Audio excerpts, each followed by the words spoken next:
Good morning. I am your Naglakshmi teacher.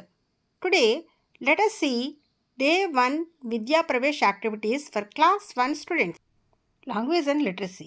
పిల్లలతో మాట్లాడుతూ వారిని పరిచయం చేసుకోమనాలి. ప్రతి విద్యార్థితో మాట్లాడించాలి. గుడ్ మార్నింగ్ అనడం నేర్పించాలి. Physical development.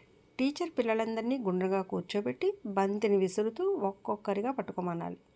పట్టుకున్న వారు లేచి వారి పేరు చెబుతూ వారిని వారు పరిచయం చేసుకోవాలి. Good morning students. Good morning teacher. Okay, ఇవాళ విద్యా ప్రవేశని డే 1 లో